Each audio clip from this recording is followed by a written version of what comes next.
তিনি চিন্তা করলেন এই বুড়ি দেখি তারে দিয়া তার মাতৃ জবনে কথা কওয়া যায় নাকি।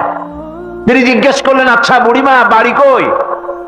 ওনার চিন্তা বাড়ি ওই কোরআন শরীফের মধ্যে তো খাগড়াছড়ি ফটিকছড়ি নাই, গ্রামের নাম তো নাই, ধরা যায় নাকি। তিনি যখন বাড়ির প্রশ্ন করলেন, বুড়ি তখন কোরআনে কারীমের আয়াত তেলাওয়াত করে বাড়ির জবাব দিয়ে দিলেন, সুবহানাল্লাযী আসরা বিআবদিহি লাইলাম মিনাল মাসজিদিল হারামি ইলাল মাসজিদিল আকসা। পবিত্র মহান সত্তা, দোষ ত্রুটি অক্ষমতা দুর্বলতা থেকে মুক্ত সেই মহান সত্তা যিনি তার বান্দাকে ইসরাহ করিয়েছেন মসজিদে হারাম থেকে মসজিদে আকসা পর্যন্ত। এর দ্বারা তিনি প্রমাণ করতে চাইলেন মসজিদে হারামে আসছি হজ করতে, আর মসজিদে আকসার কাছে আমার বাড়ি। মুহাদ্দিস সাহেব না পেরে তিনি তখন চিন্তা করলেন, এমন বিদুষী মহিলা একা একি ফেলে যাওয়া কিছুতেই বুদ্ধিমানের কাম না। তিনি বললেন, মা আমার কাছে একটা উট আছে, আপনি যদি রাজি হন উটের পৃষ্ঠে সওয়ার করে আপনার গন্তব্যে পৌঁছায় দেই। বুড়ি তখন কোরআনে কারীমের একটি আয়াত পাঠ করে সম্মতি প্রদান করলেন। তিনি পড়লেন, ওয়া ইন তাফআলু মিন খায়রিন ইয়ালামুহুল্লাহ, যদি তুমি কোনো ভালো কাজ করো অবশ্যই আল্লাহ তা জানবেন এবং এর জন্য উত্তম ভাবে আল্লাহ পাক তোমাকে পুরস্কৃত করবেন। তার মানে হলো পথ হারা মানুষকে পথ দেখানো নিশ্চয়ই ভালো কাজ, তুমি একটা ভালো প্রস্তাব করছো। মুহাদ্দিস সাহেব বললেন, মা আমার এই উটের উপরে আপনি আরোহণ করুন। বুড়ি উটের উপরে আরোহণ করতে যাচ্ছেন, হঠাৎ লক্ষ্য করে দেখছেন মুহাদ্দিস সাহেব তার দিকে তাকায় আছেন।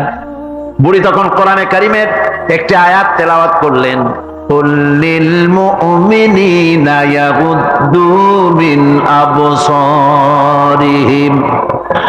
নবী মুমিন মানুষদেরকে, মুমিন বান্দাদেরকে বলুন তারা যেন তাদের চক্ষুকে পরনারী থেকে নিম্নগামী করে।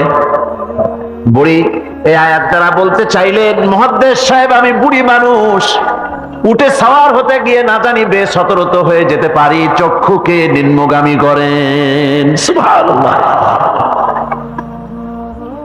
উটের রশি টেনে টেনে যখন তারা পৌঁছে গেলেন তিনি জিজ্ঞেস করলেন, আপনার কি কোনো ছেলে মেয়ে আছে নাকি? বুড়ি জবাবে বললেন, আল মালু ওয়াল বানুনা জিনাতুল হায়াতুদ দুনিয়া। মাল এবং সন্তান সন্ততি এগুলি হচ্ছে দুনিয়ার সুখ সৌন্দর্য, আল্লাহ পাক এটা আল্লাহর নিয়ামত। তার মানে নিয়ামত থেকে আল্লাহ আমাকে বঞ্চিত করেন নাই, ছেলে মেয়ে আছে। মুহাদ্দিস সাহেব প্রশ্ন করলেন, ছেলে মেয়ে যদি থাকে তাহলে তাদের নাম কি? আটকাবার আটটা বুদ্ধি, যেহেতু সব নাম তো কোরআন শরীফে নাই। বুড়ি সেকাম আগেই সেরে রেখেছে। বুড়ি কোরআনে কারীমের আয়াত পাঠ করে ছেলেদের নাম বলে দিলেন, ইয়া ইয়াহিয়া খুদিল কিতাবা বিকুওয়া ওয়া কাল্লামাল্লাহু মূসা তাকলীমা ওয়াত্তাখাযাল্লাহু ইব্রাহিমা খলীলা। যথাক্রমে তিনটে আয়াত তেলাওয়াত করে তিনটা নাম বললেন, ইয়াহিয়া, ইব্রাহিম, মূসা, আমার ছেলে। সুবহানাল্লাহ ওয়া বিহামদিহি। আরে কপাল পোড়া মুসলমান, এই মুসলমানেরা এখনকার যুগে ছেলেদের নাম রাখে বল্টু, শান্টু, তারপরে বাংলা আর আরবি মিশাইয়া শুভ রহমান, কৌশিক আহমদ, সাগর হোসেন, বাতাস খাতুন, অক্সিজেন বেগম। কি যে আশ্চর্য নাম শুরু হয়ে গেছে। আমার বন্ধুগণ, নাম রাখবেন, সন্তান হলে পরে মা বাপের উপরে হক যেন সন্তানদের ভালো ভালো নাম রাখে, এটা মা বাপের হক, ওয়াজিব ভালো নাম রাখা। এবার বুড়ি বাড়ি পৌঁছে গেলেন, ছেলেরা সব দৌড়ে এলো। মুহাদ্দিস সাহেব আর কথা বলার সাহস পেলেন না, চুপ করে খাড়া হয়ে আছেন। ছেলেদেরকে বুড়ি তখন নিজের থেকে কিছু টাকা পয়সা বার করে ছেলেদের বললেন ফাবআসু আহাদাকুম বিওয়ারিকিকুম হাযিহি ইলাল মাদিনা, এই রৌপ্য মুদ্রাগুলি নিয়ে যাও এবং বাজার থেকে কিছু উত্তম খাদ্য সামগ্রী কিনে আনো। বাজার থেকে খাদ্য সামগ্রী আনিয়া প্লেটে সাজাইয়া মুহাদ্দিস সাহেবের সামনে রাখে বুড়ি বলতেছে, কুলু ওয়াশরাবু হানিয়াম বিমা আসলাফতুম ফিল আইয়ামিল খালিয়া, বিগত দিনে তুমি আমার জন্য যে পরিশ্রম করেছো তার বিনিময় কিছু আহারীয় গ্রহণ করো। মুহাদ্দিস সাহেব খানা শেষ করে ছেলেদেরকে এক কোণায় নিয়ে জিজ্ঞেস করে, ছেলেরা তোমার মা কোরআন শরীফ থেকে এই ধরনের কতদিন কথা বলতেছে? ছেলেরা বলে, মুহাদ্দিস সাহেব আমরা জ্ঞান হওয়া অবধি শুনতেছি আর হিসাব করেছি 1 বছর 2 বছর নয়, আমার মায়ের মুখের থেকে বিগত 40 বছরের ভিতরে কোরআন শরীফ ছাড়া কোনো কথা শুনি নাই।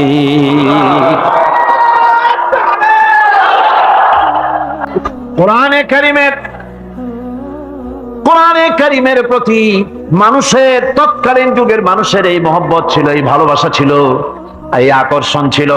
কোরআনের প্রতি আকর্ষণ হারায় জাতির কপাল পড়েছে, গানের প্রতি আকর্ষণ বেড়েছে, কোরআনের প্রতি আকর্ষণ নষ্ট হয়েছে। আজকের উপস্থিত জনতার কাছে আলেম ওলামা সহ শিক্ষিত ব্যক্তিবর্গ, নারী পুরুষ যারা এখানে এসেছেন, সকলের কাছে বিনীত ভাবে আরজ করছি, কোরআন পড়ুন, কোরআন পড়ুন, কোরআনের মতো নিয়ামত আর নাই। বেশি করে তেলাওয়াত করুন। ফজরের পরে পাইকারি বারে ঘুমাবেন না, ফজরের নামাজের পর তেলাওয়াত করার অভ্যাস করুন। কোরআন শরীফকে তেলাওয়াত করুন ফজরের নামাজের পর। তাহাজ্জুদের অভ্যাস করুন, তাহাজ্জুদের নামাজ পড়ে কোরআন শরীফ তেলাওয়াত করেন। কোরআন তেলাওয়াত করার মানে হলো আল্লাহ রাব্বুল আলামিনের সঙ্গে কথা বলা। সুবহানাল্লাহ। কোরআন তেলাওয়াত মানে হলো আল্লাহর সঙ্গে কথা বলা, আর হাদিস পড়ার অর্থ হলো নবীজির সঙ্গে কথা বলা। কত বড় নিয়ামত আল্লাহ আমাদের দিলেন, কপাল পোড়া জাতি সেই নিয়ামতকে ভুলে গেছে। কোরআন শরীফ পড়ুন, কোরআন বুঝুন, কোরআন আমল করুন, আল্লাহ রাব্বুল আলামিন ভাগ্য খুলে দেবে, ভাগ্য খুলে দেবেন। দেশে শান্তি আসবে, বরকত আসবে, রহমত আসবে। এই শান্তি, রহমত, বরকত যদি লাভ করতে চায়, কোরআনের কোনো বিকল্প নাই। সকলকে দাওয়াত দেই, সব মানুষ আজকে যত লোক এসেছেন সকলকে আল্লাহ পাক কোরআন সহিহ করে তেলাওয়াত করার তৌফিক আল্লাহ পাক আমাদেরকে দান করুন। কোরআন শরীফ সহিহ ভাবে বোঝার তৌফিক আমাদের দিন, কোরআন অনুযায়ী জীবন চালাবার তৌফিক আল্লাহ পাক আমাদের দান করুন। কবি বলছেন, সবক পড় ফির सदाकत का, अदालत का, शुजाअत का, सबक पढ़ फिर सदाकत का, अदालत का, शुजाअत का, लिया जाएगा काम तुझसे दुनिया की इमामत का। কোরআন থেকে আরেকবার বীরত্ব, সততা, ন্যায় নিষ্ঠা আর ন্যায় বিচারের শিক্ষা গ্রহণ করে দুনিয়ায় যদি তুমি ঝাঁপায় পড়তে পারো, তাহলে এই পৃথিবীর নেতৃত্ব আবার তোমার হাতে আল্লাহ রাব্বুল আলামিন ফিরাইয়া দিবেন। হারানো মর্যাদা আবার ফিরে আসবে। এই পৃথিবীতে তো আমরা ছিলাম, وكذلك جعلناكم أمة وسطا لتكونوا شهداء على الناس। এইভাবে পৃথিবীর মধ্যে আমি তোমাদেরকে মধ্যমপন্থী উম্মত হিসেবে সৃষ্টি করেছি, তোমরা হবে দুনিয়ার সাক্ষী। তোমরা কি দুনিয়ার সাক্ষী? কন্যাকান জোরে সরে। রোজার মাস এখনো দেরি আছে, আমার মনে হয় যে আপনারা রোজা রাখাই শুরু করছেন, ইফতারও করেন নাই, সেহরিও কপালে জোটে নাই। কথা কইবেন পুরুষের মতো ঠাস ঠাস করে।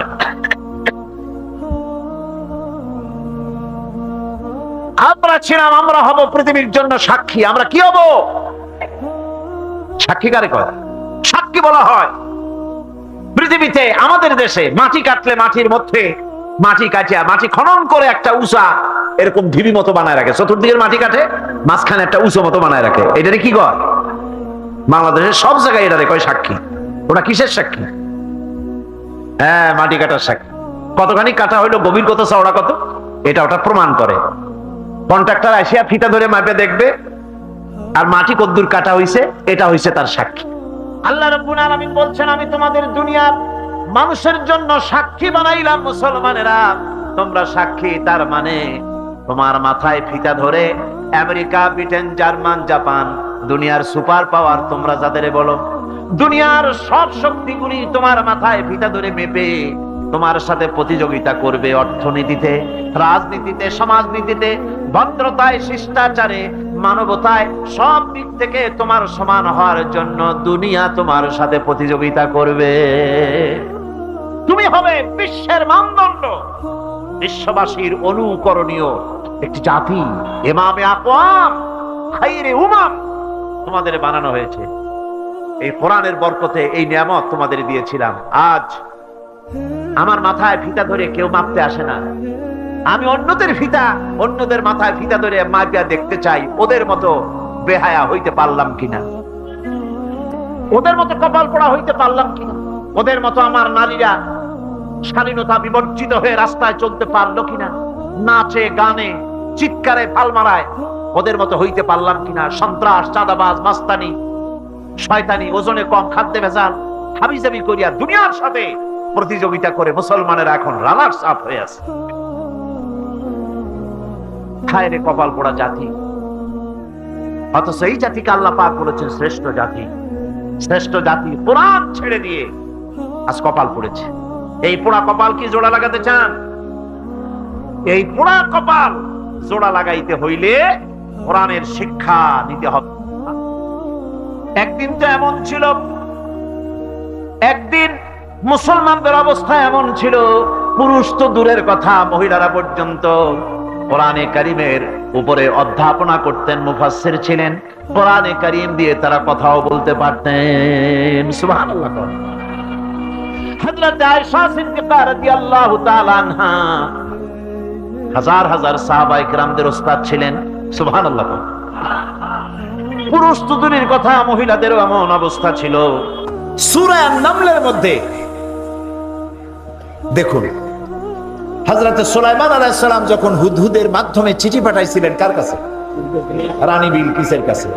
রানী বিলকিস তখন তার মন্ত্রী পরিষদকে বলেছিল যে কোন স্বৈরাচার যখন কোন দেশ দখল করে তখন তারা দুই দফা কাজ করে। প্রথম দফা হলো সম্মানিত লোকদেরকে বেইজ্জত করে, আর হার্স এবং নাসল, ফসল এবং মানুষকে হত্যা করে, ফসল নষ্ট করে, মানুষ হত্যা করে। এই দুই দফা কাজ করে স্বৈরাচারীরা। স্বৈরাচারীরা কয়টা কাজ করে? চিরকাল, আবাহমান কাল ধরে যারা স্বৈরাচার, ধর্ম নিরপেক্ষ রাজনীতি যারা করে, যখনই ক্ষমতায় যায় আলেম ওলামাদেরকে বেইজ্জত করে, মাদ্রাসা বন্ধ করে দেয়, ফসলের হানি করে, মানুষকে কষ্ট দেয়, নির্যাতন করে। আর আল্লাহ বলছেন মুমিনরা যদি ক্ষমতায় যায় কয় দফা কাম করে? 4 দফা। আকামুস সালাত, নামাজ প্রতিষ্ঠা করে, ক্ষমতায় গিয়েই নামাজ প্রতিষ্ঠা করে। সুবহানাল্লাহ বলেন। পৃথিবীতে যখন আসছিলাম তখন কানে কি শুনেছি মনে আছে? মনে নাই, তবে আপনারা জানেন আজানের প্রথম শব্দ কি? ইকামতের প্রথম শব্দ কি? নামাজের প্রথম শব্দ কি? জীবনের শেষ নামাজ সালাতুল জানাজা, প্রথম শব্দ কি? শেষ শব্দ কি? এর দ্বারা প্রমাণ হলো আমার জন্ম থেকে কবরে যাওয়া পর্যন্ত জীবনের প্রতিটি ক্ষেত্রে আমি গোলাম, আমাকে ঘোষণা করতে হবে আল্লাহু আকবার। খুব দুর্ভাগ্য আমার দেশের এরকম রাজনৈতিক দলও আছে যাদের মিছিলে মিটিংয়ে আল্লাহু আকবার শোনা যায় না। হাজারো স্লোগান দেয়, আল্লাহু আকবার বলে না। বগুড়া এরকম দল নাই। কি দুর্ভাগ্য! ওই দল যারা করেন একটু চিন্তা করা উচিত, নেতাদের জিজ্ঞান দরকার। নেতা সাহেব, আমি তো মুসলমানের বাচ্চা, আমার মা মুসলমান, বাপও মুসলমান। হাজারো স্লোগান দেই মানুষের নামে, দেশের নামে হাজারো স্লোগান দিতে পারি। এ কোন রাজনীতি যে আল্লাহু আকবার বলা যায় না? আল্লাহ তাআলা এই অভিশপ্ত রাজনীতির হাত থেকে আমার জাতিকে রক্ষা করুন।